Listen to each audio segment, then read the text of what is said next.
So you want a good reliable phone but without paying for a flagship device? In this video I'm going to tell you about my experience with the iPhone SE, the entry-level iPhone. I'm going to tell you about some of the challenges that I've had with this phone and how you might look at solving them if you're interested in buying an Apple device. So I'm about to do a long trip over the next couple of weeks, and I was thinking a little bit about the phone and how this phone has served me really within the last year. Now I have to say that I'm not really a phone orientated person, and I don't spend much time on my phone. I'm sitting all day in front of a PC. Maybe I'm a little bit old school, but when I've got time off, then I prefer to not have my phone constantly in my hands. Now of course that's a little bit difficult to do sometimes, but especially when you're traveling, of course there are going to be long periods where the phone might be used, to listen to music, to watch a video, to get directions to a place, to look up information in an email that somebody sent. And it's quite crucial that your phone is going to be reliable, that it's going to work for a long time. And it's a whole different game to the daily usage of my phone, where of course usually I'm not far away from a charger. It's not a big problem if it doesn't quite last the whole day. So I just want to say in general this phone has been pretty good for me. Of course, it is what it is. It's technology based on an old model. It has an old screen, it has an old form factor. The only thing that's really new inside this device is the processor. So of course performance is really good. It's been updated to iOS 16 recently. It started to get a bit laggy, so maybe that's because of that, but the performance is still pretty good. And it's 100 times better than my previous Android phone. Now in terms of battery life, let's start there. Now this thing will probably see me out the whole day. So there's been a lot of commentary online about the phone. Of course it's quite small, it has a small battery, and if you're a very heavy phone user then of course this is not likely to be the phone for you. But in my normal day-to-day usage then this is definitely going to last me the whole day. But of course the problem is when you're traveling with a device, you're probably going to be using it more. So on this trip I may be sitting on a train maybe for 3 or 4 hours, and of course I'm going to listen to music, watch a video, and it's very likely that I'm going to have to charge this device at some point during the day, which means I'm going to have to take a power bank with me. So that could be a very significant disadvantage depending on your phone usage and depending on how much you travel, of course. Now I don't actually travel that much, but when it does happen, then this becomes a problem, another thing that I need to worry about. Let's talk about the screen a little bit. Now, of course, the screen isn't the greatest quality. It's a good few years old, the technology used in this screen. But the biggest problem with it is not the quality of the screen. It's more or less okay for the price, of course. The biggest problem is that it's not very responsive to touch. Now I've noticed this because when I pick up a brand new device that somebody else gives me for whatever reason and start touching the screen, I see how nice it feels and how responsive it is. And that's a problem with this phone. It isn't the most responsive device. And that can be very frustrating when you're trying to do something quickly.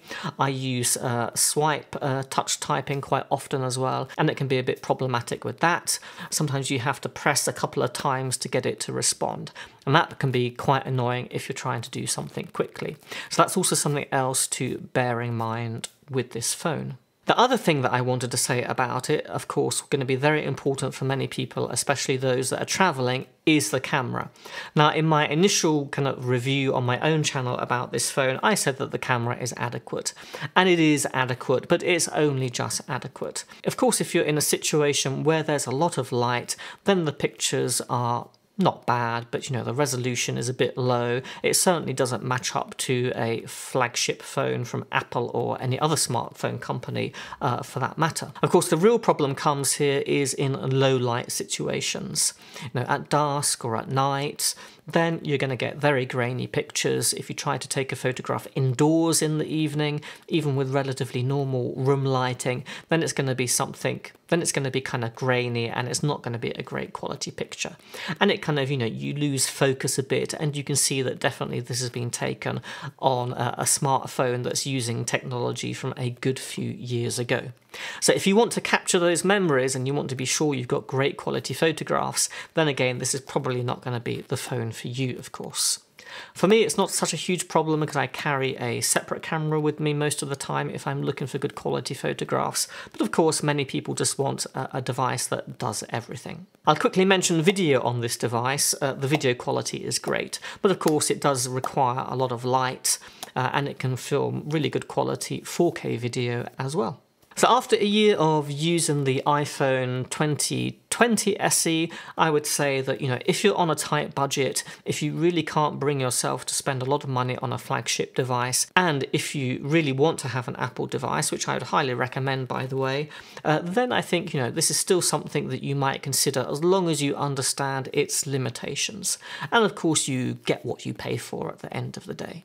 Are there Android-based devices in a similar price range that might, overcome some of those, or if not all of those limitations? Possibly. But I'm not sure in this price range you're ever going to get, of course, a camera that can match a flagship phone. Probably just not going to happen. So if you want those high-quality photographs, you do really need to be looking at a high-end model. But if you're not a phone-orientated person like me, if you just want something that's going to be, adequate for most day-to-day things, then you could certainly look at this. Another solution that I might think about in the future is buying, a previous year's model of, whatever the latest Apple devices. So at the moment, of course, you have the Apple iPhone 14. I could think about maybe buying, a second-hand iPhone 13 would be more than adequate because, of course, the change, between the 13 and the 14 isn't revolutionary. But there are always concerns I have about buying second-hand phones, especially in terms of how much they've been used and what the battery life is going to be like on that device. But it's still something that you might consider in the future. If you found this video useful, then please give it a like and let me know in the comments below what you think about the iPhone SE. But in the meantime, I'll leave you with another video that you might be interested in watching, so please check that out and I'll see you next time.